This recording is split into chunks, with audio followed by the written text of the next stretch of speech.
International Monetary Fund, the IMF, has released some dire predictions about how much damage the Canadian and world economy is expected to suffer because of this coronavirus pandemic. Scott Peterson is on this story. What's it looking like, Scott? It's looking like going to be the worst recession for the Canadian economy going back decades, certainly in my lifetime.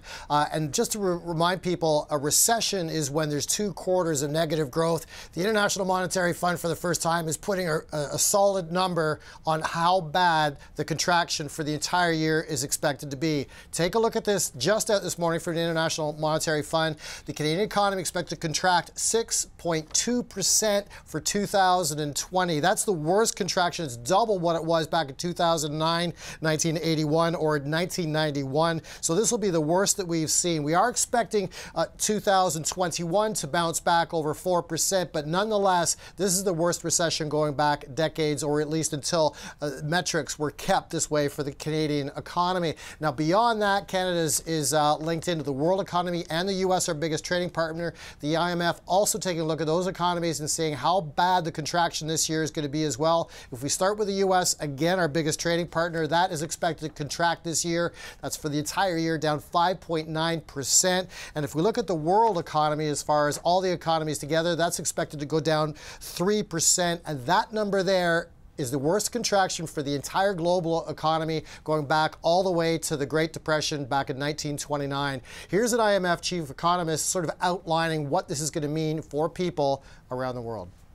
The magnitude and speed of collapse in activity that has followed is unlike anything experienced in our lifetimes. This is a crisis like no other, which means there is substantial uncertainty about the impact it will have on people's lives and livelihoods.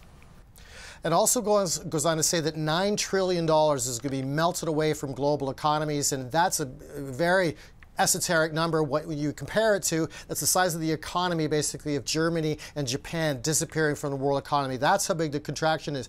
Also bad news for the Alberta oil sands. They're saying West Texas Intermediate expected to average about $35 tops through this year and next year. And Western Canadian Select, we're looking at it this morning, below $5 a barrel soon. Wow. Why don't we have a look at the numbers, Scott?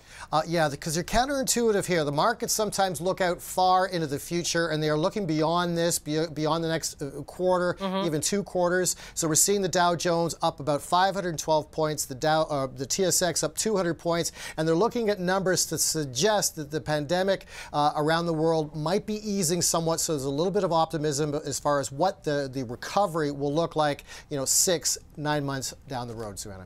Thanks for that, Scott. You bet.